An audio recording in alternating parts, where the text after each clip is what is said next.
ప్రియమైన సహోదరి సహోదరులకు యేసుక్రీస్తు ప్రభునామములో రూత్ ప్రేయర్ ఫెలోషిప్లోకి ఆహ్వానిస్తున్నాము. ఈ దినము మనం ఒక ప్రత్యేకమైనటువంటి అంశంలో మాట్లాడదలిచామండి. దేవుడు ఈ విషయం మీద అనేక నెలలుగా మాట్లాడుతూ వస్తున్నారు. మరి అదే విషయాన్ని మీ ముందుకు నేను తీసుకుని వస్తున్నాను. మనము తీసుకునే ఆహారము విషయంలోనూ నిద్ర విషయంలోనూ మనం నియమము కలిగి ఉండాలి అనే మాట దేవుడు సెలవిస్తున్నారు. ఎందుకనగా మనం ప్రత్యేకించబడిన వారముగా దేవుని బిడ్డలుగా మనం పిలువబడుతున్నాము. మనం ఏ ఆఫీసుల్లో ఉన్నా క్రీస్తు యొక్క సాక్షిగా మనం నిలబడవలసిన వారము. ప్రతి ఏరియాలోనూ ఆహార విషయంలో కానీ నిద్ర విషయంలో కానీ మనం చేసే ఉద్యోగ నియమాలలోనూ రాణించవలసిన వారం కాబట్టి మనము ప్రత్యేకించబడిన వారముగా దేవునిని చూపించే వారముగా ఆయన సాక్షులుగా మనం అక్కడ కనపడాలి అంటే ప్రతి ఏరియాలోనూ మనము నియమము కలిగి ఉండాలండి. ఆఫీస్కు టైంకి వెళ్ళటంలో అక్కడ పనిచేసే విషయంలో ఎలా అయితే క్రీస్తుని కలిగి ఉన్నారనే సాక్ష్యం ఎలా ఉండాలో అలాగే మనము ఆహారం నియమాల్లో కూడా మరి అలాంటి నియమము లేకుండా ఈ రోజుల్లో మరి జీవిస్తున్నారని ఈ మాటలు సెలవిచ్చారండి. ఆ మాటలు కొన్ని చూద్దాం. మనము కొంచెం టైం తీసుకురవచ్చు. మరి దయచేసి అందరూ కూడా సావధానంగా వినండి. దాన్ని మనం ఆచరణలోకి తీసుకుని వద్దాము. ఎందుకనగా దేవుని హృదయము మన పట్ల ఎలాంటి గొప్ప ప్రణాళిక కలిగి ఉందో మనం ఆ ప్రణాళికలోకి వెళ్ళాలి అని అంటే మనము ఖచ్చితంగా దేవుని యొక్క నియమాన్ని మనం పాటించవలసిన వారంగా ఉన్నాము. అదే విషయంలో లూకా సువార్త 12వ అధ్యాయము 23వ వచనంలో అంటున్నారు కదా, ఆహారము కంటే ప్రాణమును వస్త్రము కంటే దేహమును గొప్పవి కావా. అదండి, ఆహారము కంటే ప్రాణము, వస్త్రము కంటే దేహము, ఈ రెండిటికి కూడా మన ప్రాణమునకు మన దేహమునకు ఎంతో మనం విలువ చెల్లించవలసిన వారముగా మనం ఉన్నాము. ఆహార నియమం లేకుండా ఎందుకు ఈ మాట చెప్పాల్సి వస్తుందంటే మరి ఇదివరకటి రోజుల్లో ఎక్కువగా కాదు, రైతులు ప్రతి ఒక్కరూ కూడా ఉదయకాలమునే పొలాలకు వెళ్ళినప్పుడు మరి ఎటువంటి ఆహారం తీసుకోకుండానే తెల్లవారుజామునే వెళ్ళిపోయేవాళ్ళు. మరి రాత్రి చీకటి పడకుండా వచ్చేవాళ్ళు. ఉదయం ఏదో చద్దన్నం తినేవారట, రాత్రి చీకటి పడకముందే భోజనం చేసేవారట. తర్వాత కాలంలో 3 సార్లు వచ్చింది బ్రేక్ఫాస్ట్, లంచ్, డిన్నర్. అది వరకు పర్వాలేదు. కానీ మరి ఈ కొద్ది కాలంలో కొద్ది సంవత్సరాలుగా అయితే విపరీతమైనటువంటి ఆహారాలు మనం చూస్తున్నాం. బయటికి వెళ్ళాము అంటే ఎన్నడూ తెలియనటువంటి కొత్త కొత్త ఆహారాలు మనము చూస్తున్నాం. ఎక్కడ చూసినా చిన్న చిన్న వీధుల్లో కూడా బిర్యానీలు మరి రకరకాల పేర్లతో అమ్మబడుతున్నాయి. అవి చూడగానే అనేక రకాలైన ఆలోచనలతో నియమం లేకుండా సమయపాలన లేకుండా తీసుకుంటున్నాము. అంతేకాదు కానీ ఉదయం లెగవగానే కాఫీ అంటున్నాం, బ్రేక్ఫాస్ట్, మళ్ళీ కాఫీ, మళ్ళీ ఆఫీస్కి వెళ్ళిన తర్వాత 11 o'clock ఒక బ్రేకు, లంచ్, ఆ తర్వాత మళ్ళీ ఒక స్నాక్ బ్రేక్, రాత్రికి ఇంటికి వచ్చిన తర్వాత మరొకసారి 6 o'clock, 8:30కి, ఇలా ఇన్నిసార్లుగా మనం ఆహారాన్ని నియమం లేకుండా తీసుకుంటూ వస్తున్నాము. మరి ఆ విధంగా మనం దేవుడికి సమయం ఇస్తున్నామా? మరి ఒకసారి ఆలోచించుకుందామండి. ఏదోతే మరి 400 సంవత్సరాలు డార్క్ పీరియడ్ తర్వాత, చీకటి యుగం తర్వాత మరి వచ్చినటువంటి మొట్టమొదటిగా వచ్చింది ఎవరండి? యోహాను. ఆ యోహాను ఒక ప్రధాన యాజకుని యొక్క కుమారుడుగా మరి అతను ఉండి కూడా అతను అరణ్యంలోకి వెళ్ళి అడవి తేనెను మిడతల్లో తింటూ మరి అతను జీవించాడు. మరి ఎంతో ప్రశస్తమైన ఆహారం అతనికి దొరుకుతుంది. కానీ తనను తాను ప్రత్యేకించుకున్నాడు. ఎందుకు అతను జన్మించాడు అనేది ఆ తల్లిదండ్రులు ఇద్దరూ కూడా అతనికి చెప్పి ఉన్నారు కనుక తనను తాను ప్రత్యేకించుకుంటూ యెహోవా వాక్యం వచ్చేను అని ఉంటుంది. అలాగున మనకి ఈ రోజుల్లో కూడా మనతో కూడా మాట్లాడే దేవుడిగా ఉన్నారు. ఎప్పుడైతే మనం మితముగా ఆహారం తీసుకుంటూ మితముగా నిద్రపోవటం, దేవుడితో సమయం ఇచ్చినట్లయితే దేవుడు ఈ రోజుల్లో కూడా మనల్ని దర్శిస్తారు. అలాగే యోహాను తర్వాత వచ్చినటువంటి యేసు ప్రభువు మరి 40 రోజులు ఉపవాస దినముల తర్వాత ఆకలి కొనినప్పుడట మత్తయి సువార్త 4వ అధ్యాయం 3వ వచనంలో మరి ఉంది కదా, ఆ శోధకుడు ఆయన యొద్దకు వచ్చి, నీవు దేవుని కుమారుడు అయితే ఈ రాళ్ళు రొట్టెలగునట్లుగా ఆజ్ఞాపించవలెను. అందుకు ఆయన, మనుషుడు రొట్టె వల్ల మాత్రం కాదు కానీ దేవుని నోటి నుండి వచ్చే ప్రతి మాట వలన జీవించును. అదండి క్రైస్తవత్వం అంటే. దేవుని మాట మనం వినటంలోనే మన హృదయము, మన శరీరము కూడా ఉజ్జీవింపబడతాము. ప్రతి మాట వలన జీవించును. మనకి జీవం ఎక్కడి నుంచి వస్తుందండి? తండ్రి నోటి నుంచి వచ్చే మాట, యేసుప్రభు నోటి నుంచి వచ్చే మాట, దీవెన, ఆశీర్వాదం ద్వారా క్రైస్తవుడు జీవిస్తాడు. ఈ రోజుల్లో మనం ఎలా ఉన్నామనేది దేవుడు మనల్ని హెచ్చరిస్తున్నారండి. యోహాను సువార్త 6వ అధ్యాయము 27వ వచనములో, క్షయమైన ఆహారము కొరకు కష్టపడుకుడి, కానీ నిత్య జీవము కలుగు అక్షయమైన ఆహారము కొరకే కష్టపడుడి. నిత్య జీవము అనగానే మన అందరి ఉద్దేశాలు ఎలా ఉంటాయంటేనండి, అందరూ కాదు, చాలా మంది వరకు మనం మరణించిన తర్వాత నిత్య జీవం అనేది పరలోకంలో ఉంది అని అనుకుంటున్నాం. కానీ దేవుని ఉద్దేశము, దేవుని ఆలోచన నాకు తెలిసినంత వరకు మనము జీవించి ఉండగానే ఈ భూమి మీదనే ఆ నిత్య జీవాన్ని చూడాలనే ఆలోచన దేవుడు కలిగి ఉన్నారు కనుకనే ఈ దినమున మనల్ని హెచ్చరిస్తున్నారండి. అక్షయమైన ఆహారము కొరకు మనల్ని దేవుడు కష్టపడుడి అంటున్నారు. అంటే ఆ అక్షయమైన ఆహారం పొందుకోవాలి అంటే ఆ ఆహారం ఏమిటండి? జీవవాక్యము, దేవుని మాట. దేవుని మాట వలన మనం జీవిస్తామని చెప్పబడింది కదా. ఆ జీవము కలిగిన మాటని మనము పొందుకోవటానికి కష్టపడమంటున్నారు. మితమైన ఆహారము ఏ విధంగా ఉండాలండి? ఆ మితమైన ఆహారం అనే దాని గురించి కూడా మరి 1 కొరింథీయులు 9:25 చెబుతున్నారు కదా. మరియు పందెమునకు పోరాడు ప్రతివాడు అన్ని విషయములందునూ మితముగా ఉండును కదండి. ఇలాంటి ఏం చేస్తున్నారండి? వాళ్ళు మితముగా తింటారు, కంటికి కనిపించిందల్లా తినరు.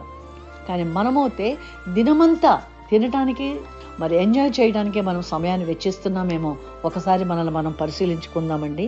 మరి వారు క్షయమగు కిరీటము పొందుటకు, చూసారా, ఈ భూమి మీద ఉండే కిరీటము పొందటానికి అనగా వాళ్ళు మెడల్స్ సంపాదించుకోవడానికి వారు మితముగా తింటున్నప్పుడు, మరి మనమైతే అక్షయమగు కిరీటము పొందుటకు మితముగా ఉన్నాము. మనమైతే ఎలా ఉండాలంటున్నారండి? అక్షయమైన కిరీటము, జీవ కిరీటం మనం పొందుకోవటానికి ప్రతి ఏరియాలో ఆహారం తీసుకోవటంలోనూ, మరి నిద్రపోవటంలోనూ, మాట్లాడే విధానంలో కూడానండి. ఆ మాట్లాడే విధానం గురించి కూడా మత్తయి సువార్తలోని 12వ అధ్యాయంలో 36వ వచనంలో చెప్పబడుతోందండి. నేను మీతో చెప్పున్నదేమనగా, మనుషుల పలుకు వ్యర్థమైన ప్రతి మాటను గూర్చియు విమర్శన దినమున లెక్క చెప్పవలసి ఉండును. నీ మాటలను బట్టి నీతిమంతుడని తీర్పునందుదువు, నీ మాటలను బట్టి అపరాధమని తీర్పునందుదువు. చూడండి, మనం మాట్లాడే మాటకు కూడా మనము జవాబు చెప్పవలసినటువంటి దినం ఒకటి ఉంది అని యేసుప్రభువే మనల్ని ఇక్కడ మత్తయి సువార్త 12వ అధ్యాయము 36-37 వచనాల ద్వారా మనల్ని హెచ్చరిస్తున్నారండి. మరి ప్రతి ఏరియాలోనూ మనం మితముగా ఉండాలి. క్రైస్తవుడు క్రీస్తుని అనుసరించేవారు క్రీస్తు ఎలా అయితే జీవించారో ఆయన మాదిరికరముగా మనకి జీవించి చూపించారండి. ఆయనలో ఏ పాపము లేకపోయినా మన కొరకు ఆయన మన పాపాలను విడిపించడానికి వచ్చినటువంటి యేసు ప్రభువు ఉదయకాలమున ప్రార్థన చేశారు, మధ్యాహ్న కాలమున ప్రార్థన చేశారు, సాయంకాలం ప్రార్థన చేశారు, రాత్రంతా ప్రార్థన చేస్తూ తండ్రితో సహవాసం చేశారు. మనం ఉండలేము. మనం ఆయన దేవుని కుమారుడుగా వచ్చారు కాబట్టి ఆయన రాత్రంతా కూడా ప్రార్థన చేశారు. మైళ్ళ దూరం ఆయన నడుచుకుంటూ మరి సువార్త ప్రకటించారు. మనమైతే కొద్ది సమయమైనా ఆయనకి ఇవ్వగలుగుతున్నామా? 24 గంటలు మనం జీవిస్తున్నటువంటి మన జీవన విధానంలో 2 గంటల 40 నిమిషాలు మనం ఆయనకి దశాంశముగా మనం చెల్లించగలుగుతున్నామా? మరి అంతేకాదు, కానీ ఇంకొక మాట కూడా చెప్తున్నారండి. లూకా సువార్త 21వ అధ్యాయము 34వ వచనములు అంటున్నారు కదా, మీ హృదయములు తిండి వలనను మత్తు వలనను ఐహిక విచారముల వలనను మందముగా ఉన్నందున ఆ దినము అకస్మాత్తుగా మీ మీదకి ఉరి వచ్చినట్లు రాకుండా మీ విషయమై మీరు జాగ్రత్తగా ఉండుడి. ఎంత గొప్ప హెచ్చరిక అండి ఇది మనకి. దేవుని రాకడ అతి సమీపంగా ఉంది అని మనం ఎన్నో సంవత్సరాలుగా వింటున్నాము. మరి ఎప్పుడు వస్తుందో అది దొంగ వచ్చేటప్పుడు మనకు చెప్పిరాడని మన వాక్యంలో సెలవిచ్చినట్టుగా దేవుని రాకడ ఎలా వస్తుందో మనకు తెలియదు, ఎక్కడ ఉరుము వచ్చిందో మనకు తెలియదు, ఎక్కడ మెరుపు వస్తుందో మనకు తెలియదు. అలాగన మన దేవుడు వచ్చే దినాలు సమీపంగా ఉన్నాయి కాబట్టి ఈ దినమున ప్రతి ఏరియాలోనూ కూడా మనం మితముగా ఉండాలని దేవుడు మనల్ని హెచ్చరిస్తున్నారు. లూకా సువార్త 21వ అధ్యాయంలో 34వ వచనాన్ని మరొకసారి మనం చూసుకుందామండి. మీ హృదయము తిండి వలనను మత్తు వలనను ఐహిక విచారము వలనను మందముగా ఉన్నందున ఆ దినము అకస్మాత్తుగా మీ మీదకి ఉరి వచ్చినట్లు రాకుండా మీ విషయమే మీరు జాగ్రత్తగా ఉండుడి. ఎంత గొప్ప హెచ్చరిక అండి. మరి మనల్ని మనం పరిశీలించుకుందామా అండి. అలాగే 2 తిమోతి 4:5 ఒక మాట ఉందండి. అయితే నీవు అన్ని విషయములలో మితముగా ఉండుము, శ్రమపడుము, సువార్తకుని పనిచేయుము, నీ పరిచర్యను సంపూర్ణముగా జరిగించుము. ఎంత గొప్పగా మనకు ఒక ఆదరణ కలిగే వాక్యం ఉందండి. మరి ఈ మాట ద్వారా మనము చేయాల్సిన పని మన ముందు ఏమున్నది? మనం ఎందుకు జీవించి ఉన్నామండి ఈ రోజుల్లో?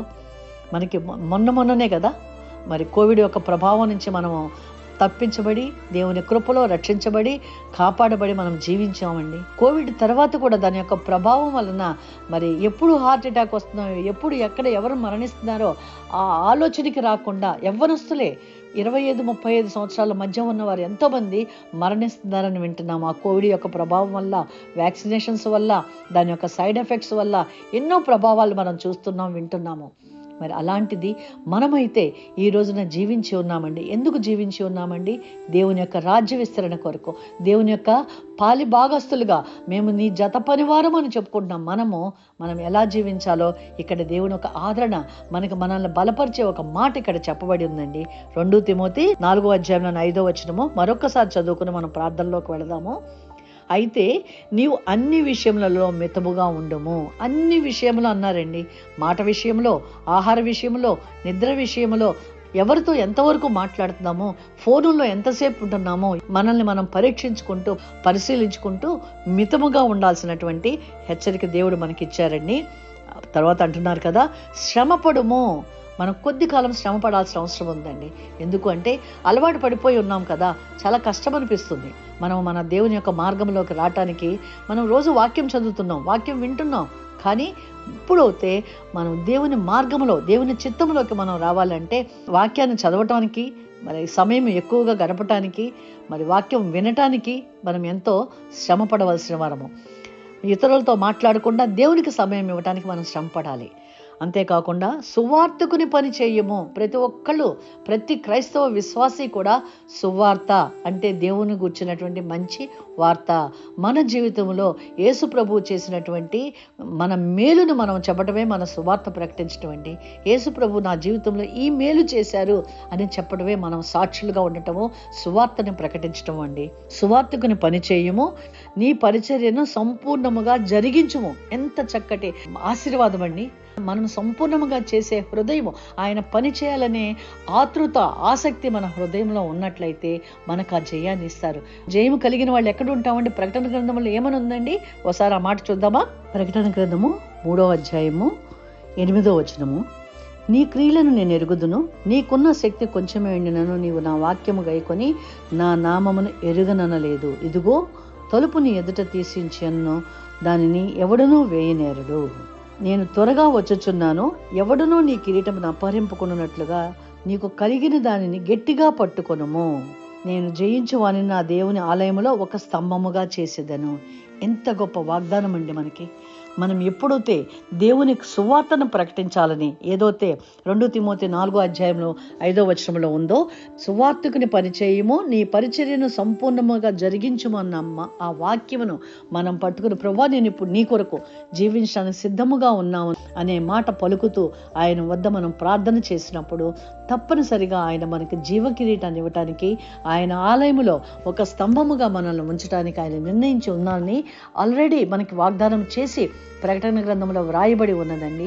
పరిశుద్ధ గ్రంథంలో వ్రాయబడినటువంటి ఏ ఒక్క మాటలోనూ ఒక పొల్లు కూడా మార్చబడదు అని ఆయన సెలవిచ్చారు. కనుక మన జీవితంలో ఈ ఆశీర్వాదాలన్నీ మనం పొందుకోవాలి. మన కుటుంబీకులు, మన బిడ్డలు, మన ద్వారా ఎంతమంది అయితే రక్షణ పొందుతారో వారందరూ కూడా పొందుకున్నట్లుగా మరొక ప్రార్థన చేసి మనం ముగించుకుందామండి. సర్వశక్తిమంతుడైన దేవా, ఈ వాక్యం వింటున్నటువంటి ప్రతి ఒక్కరూ నాయనా, మరి ప్రతి ఒక్కరి కుటుంబము కూడా మీరు దర్శించండి. ఏదైతే మరి మీరు హెచ్చరించారో, శ్రమపడుము, సువార్తకుని పని చేయము నాయన, సంపూర్ణముగా దాన్ని జరిగించట కొరకు మరి మీరు మాకు ఒక ఆశీర్వాదాన్ని మీరు అక్కడ పెట్టి ఉన్నారు. ఆ సువార్త ప్రకటించడానికి మాకు మేమే ఒక సువార్తికుడిగా, సాక్షిగా జీవించడానికి మీ కృప దయచేయండి. మీ చిత్తంలో ఆహార విషయంలోనూ, మాట విషయంలోనూ, నిద్ర విషయంలోనూ, ప్రతి ఏరియాలోనూ కూడా ప్రభా మేము మితముగా ఉంటూ నీకు అంగీకార యోగ్యముగా మేము ఉండునట్లుగా మీ కృప మాకు దయచేయమని మమ్మల్ని అందరినీ కూడా మీ కృపాహస్తాలకు అప్పగించుకుంటూ వింటున్నటువంటి ప్రతి బిడ్డని, వారి కుటుంబాలని మీరు దర్శించి నైనా వారి పట్ల మీ ప్రణాళికను నైనా సంపూర్ణముగా చేసే దేవుడు కనుక మీ ఆత్మకార్యను మా ఒక్కొక్కరిలోనూ జరిగించమని యేసు నామములో ప్రార్థించి వేడుకొంచున్నాను తండ్రి, ఆమేన్. ఈ వీడియో చూస్తున్న సహోదరి సహోదరులు ఏ సంఘానికి చెందిన వారైతే మా సియోని ఫెలోషిప్ తరపు నుంచి మేము ఆదివారపు ఆరాధనకు ఆహ్వానిస్తున్నామో, మీరు హైదరాబాదు నివాసులు కానట్లయితే, లేక మీరు సంఘానికి రాలేని పక్షంలో దయచేసి డిస్క్రిప్షన్లో ఉన్న లింక్ని క్లిక్ చేసి ఆన్లైన్ అటెండ్ అవ్వమని ఆహ్వానిస్తున్నాము. మీరు మా సంఘ ఆరాధన ద్వారా మరియు వాక్యం ద్వారా ఆశీర్వదింపబడగలరని ఆశిస్తున్నాము.